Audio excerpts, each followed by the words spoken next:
Hi, I'm Dr. Kit Weathers, and this is the Root Tip of the Week.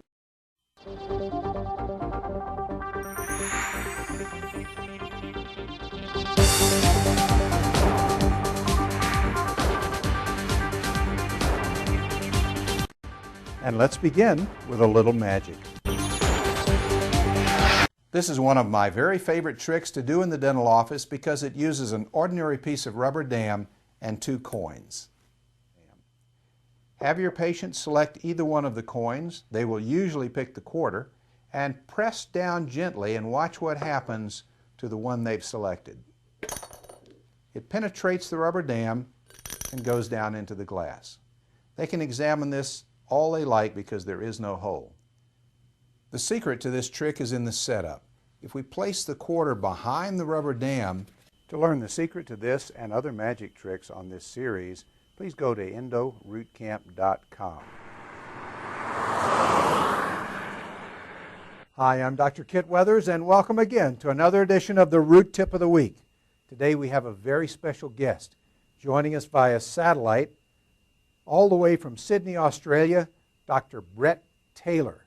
Brett, can you hear me, buddy? Are you there? Hey, Brett. I can, Kit. How are you, mate? Good. It's great to see you again. The last time we were together, you told me a story about root canal fees and how we really didn't have any idea what the value was. Would you please share that story with us today? Well, I tell you, I was sitting down with a bunch of friends and non-dentists. We're having dinner, and I was discussing fees, and I thought, well, I'll just tell them what a molar endo was and ask them what it should be. So I went through, I said how long it takes, all the things we do, you know, how much it costs, all that sort of stuff. And I asked them, you know, how much do you think that should be? And what amazed me was that the lowest fee I got out of my group of middle-class friends was twice the fee I was charging. That was the lowest one. So consequently, I think you can probably figure out what I did to my molar endo fee after that discussion. I don't know. I'm guessing you probably doubled your fee if it was half what you thought it should be. Well, I didn't quite double it, but I put it up a lot. And I tell you, no one, absolutely no one had any idea. We dentists are our worst enemies. We have no idea what the public's thinking. We just think like dentists. And we need to think like the general public. You know, front teeth are more valuable than back teeth. Well, I couldn't agree more with that. Patients place a much higher value on anterior teeth than they do on posterior teeth. Well, seriously, if your fee really was the same to extract a tooth as to save a tooth, what would the patients have done? That's why you need a high extraction fee. You don't want to say it's going to be $10 to take it out. You want them thinking it's going to be $1,000 to take it out. That's right. We're not selling time or hardware. What we're selling is care, skill, and judgment.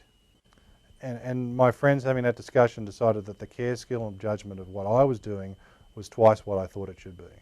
And you know, I need to meet the marketplace. I need to listen to what the customers are saying. And they're saying I should be charging more for what I'm doing. And guess what? I've taken their advice. Well, it sounds to me like you're saying that no one knows what the actual fee should be. My premise is that the dentists don't know what a fee should be for a procedure, so why would a patient know? I mean, we don't even know what the fee should be for other procedures. And when I lecture in Australia, I get a bunch of dentists together and I say, all right, what should the fee? What would you pay for a vasectomy? And the men would pay a lot more than the women, just quietly. Or the men want a little more care and effort put into the procedure than the women. But I ask, how much should a vasectomy cost? And I want you people at home to think, what is the fee for a vasectomy?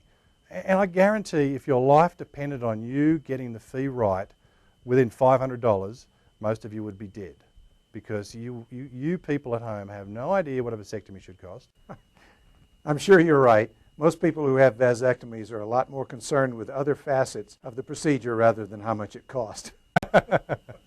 But I mean, seriously, people don't know what it should cost. And I mean, I'm sure there are dentists watching this thinking, oh, if I put my endo fee up by $100, it'll be a mass exodus of patients. And I'm telling you, if you put your molar endo fee up, the only patients who leave the practice will be the ones who you want to leave the practice.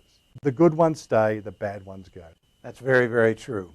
And you know, the saddest part about this whole thing, even if you do raise your fees a couple of $100s, you'll still be charging less than the specialist, but you will be held to that same standard of care. Well, Brett, it's been a pleasure having you here today, and I hope that we can get together and talk again real soon. You're one of the brightest people I know and certainly one of the most entertaining. Thanks for being here on the Root Tip of the Week. This has been a lot of fun. Thanks. It's been great talking to you, Kit. Thanks, mate. All right. Bye-bye. Well, that's it for another edition of the Root Tip of the Week. I'm Dr. Kit Weathers, and I will see you at the next Endo Root Camp.